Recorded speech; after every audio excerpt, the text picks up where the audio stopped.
અલ્ટ્રાટેક સિમેન્ટના વિરુદ્ધમાં ખેડૂતોએ કરેલા આંદોલનમાં પોલીસ દમનનો કેસ થયો છે અને આ સમગ્ર મામલે અલ્ટ્રાટેક સિમેન્ટના વિરોધની અંદર કેસ દાખલ કરી દેવામાં આવ્યો છે।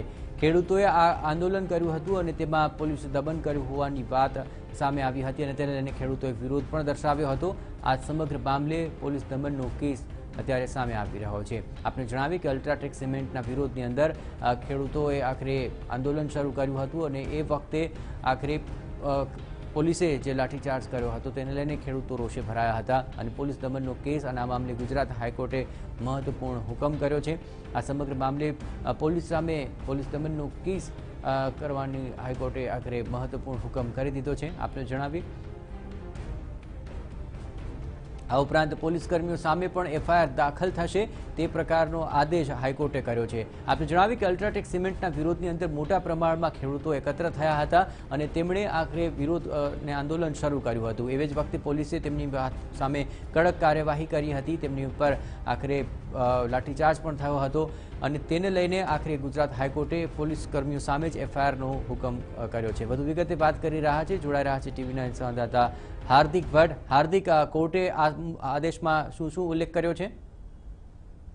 જે ખેડૂતો પર અમાનુષી દમન ગુજારનાર તમામ પોલીસ કર્મીઓ સામે તત્કાલિક રીતે એફઆઈઆર કરવા માટે આદેશ કર્યો છે ગુજરાત હાઈકોર્ટે। ખેડૂતોએ રજૂઆતો કરી હતી જેમાં જે પોલીસ અધિકારીઓ અને પોલીસ કર્મીઓના નામ છે તે તમામ સામે ગુનો નોંધવા માટે હાઈકોર્ટનો સ્થાનિક અદાલતના જ્યુડિશિયલ ઓફિસરને હુકમ કરવામાં આવ્યો છે। કોર્ટના આ હુકમ બાદ ભાવનગરના એસપી, ડીવાયએસપી, દાઠા પોલીસ સ્ટેશનના પોલીસ ઇન્સ્પેક્ટર સહિતના પોલીસ કર્મીઓ સામે ગુનો છે આગામી સમયમાં તપાસ બાદ નોંધાઈ શકે છે। જય આભાર હાર્દિક। તો હાર્દિક જણાવી રહ્યા પ્રમાણે એ તમામ પોલીસ કર્મી કે જે આ આંદોલન દરમિયાન પોલીસ કર્મીઓએ ખેડૂતો ઉપર દમન ગુજાર્યો હતો એ તમામની સામે એફઆઈઆર દાખલ થશે। ખેડૂતોએ આ મુદ્દે હાઈકોર્ટ સુધી ગુહાર લગાવી હતી અને રજૂઆતો કરી હતી કે જેની રજૂઆતો સાંભળીને હાઈકોર્ટે આ મહત્વપૂર્ણ આદેશ કર્યો છે।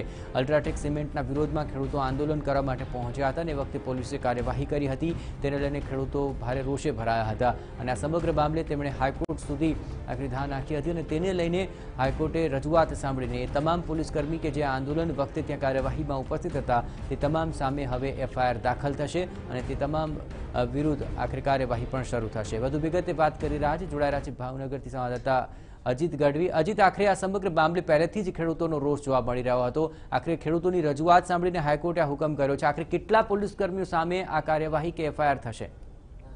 જયેશ, વાત કરવામાં આવે તો ભાવનગર જિલ્લાના તળાજી અને મહુવાના કુલ 12 થી વધારે જે ગામો છે તેની અંદર અલ્ટ્રાટેક સિમેન્ટની જે માઇનિંગ પ્લાન્ટ છે તેને લઈને ખૂબ જ મોટો વિરોધ થવા પામેલ, જેની અંદર પોલીસ અને ખેડૂતો વચ્ચે ખૂબ મોટું ઘર્ષણ થયેલ, જેની અંદર પોલીસે અમુક લોકોને અટકાયત કરેલ અને દાઠા પોલીસ મથકે અમુક ખેડૂતોને મારવામાં આવેલ તેવા આક્ષેપ સાથે જે ખેડૂતો હતા તે હાઈકોર્ટમાં એમણે રીટ દાખલ કરી હતી, જેને લઈને કોર્ટે થોડીવાર પહેલા જ ચુકાદો આપ્યો છે કે કોઈ જે લોકો 12 અધિકારીઓ જેની અંદર ભાવનગરના પોલીસ વડા, એસપી, ડીવાયએસપી સહિત દાઠા પોલીસ મથકના પીએસઆઈ સહિત કુલ 12 પોલીસ કર્મચારીઓ અધિકારીઓ ઉપર તપાસના અંતે ફરિયાદ કરવી તેવો કોર્ટે પણ અત્યારે ચુકાદો આપેલ છે, જે ઘટનાને લઈને સમગ્ર પોલીસ બેડામાં ચકચાર ઉભો થવા પામેલ છે। જયેશ।